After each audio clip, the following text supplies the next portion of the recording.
Good morning students. In the today's class, let us discuss about mechanism of action of carbonic anhydrase inhibitors and drug profile of medium efficacy diuretic. Coming to mechanism of action of carbonic anhydrase inhibitor, when the blood reaches a glomerular filter, it will be absorbed by the Bowman's capsule and the sodium and the bicarbonates will be filtered. The sodium, now it is present in the luminal fluid, will be absorbed into the proximal tubular cells, as a result of which the H plus ions will be secreted into the luminal fluid by the sodium proton anti-transport system. The H plus ions which is secreted from the proximal tubular cells, it is going to combine with the bicarbonate which is filtered along with the sodium and forms carbonic acid. This carbonic acid, with the help of carbonic anhydrase, it will forms water and carbon dioxide. The water and carbon dioxide which is present in the luminal fluid will be absorbed by the proximal tubular cells. With the help of carbonic anhydrase, there will be formation of carbonic acid, and this carbonic acid will be dissociated into bicarbonates and the H plus ion. Whenever there is the absorption of sodium from the luminal fluid to the proximal tubular cells, there will be secretion of H plus ions into the luminal fluid. It is like cycle. The bicarbonate which is formed in the proximal tubular cells will be reabsorbed into the blood, and the sodium which is absorbed by the Na plus proton anti-transport system, it will be reabsorbed into the blood by the sodium potassium ATPase channel. Coming to mechanism of action of carbonic anhydrase inhibitor, it is going to inhibit the carbonic anhydrase enzyme which is present in the luminal fluid and also which is present in the proximal tubular cells.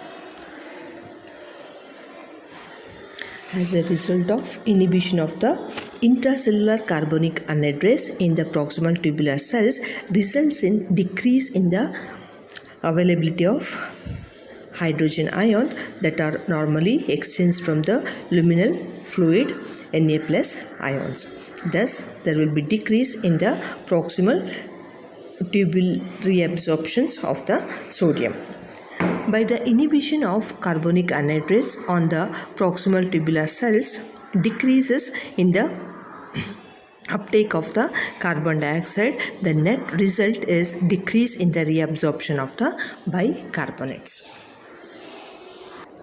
Coming to medium efficacy diuretics, examples are chlorothiazides, hydrochlorothiazides,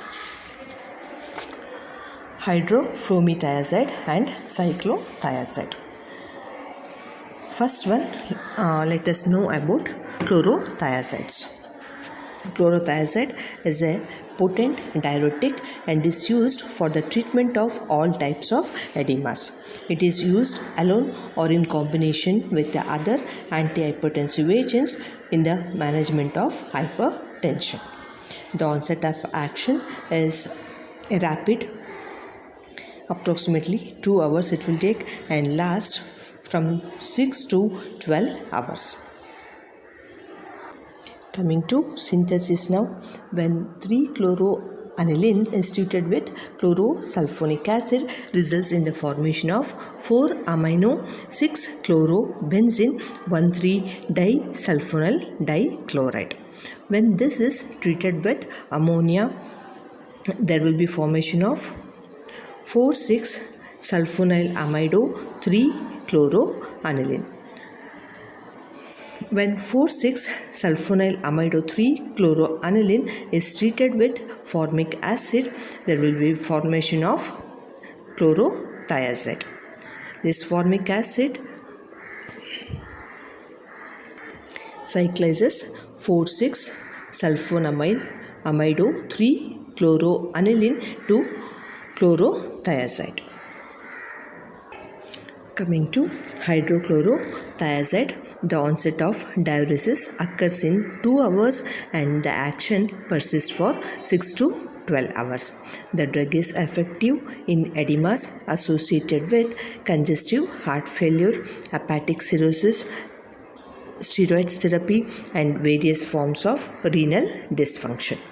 It is useful alone in management of mild hypertension or in combination with other antihypertensive agent in case of more severe hypertension. Coming to hydrofluomythiazide, it is a potent oral thiazide diuretic used in the management of edema associated with cardiac failure, premenstrual tension, and the hepatic cirrhosis. Coming to cyclothiazide, it is a potent orally effective diuretic also used as an antihypertensive.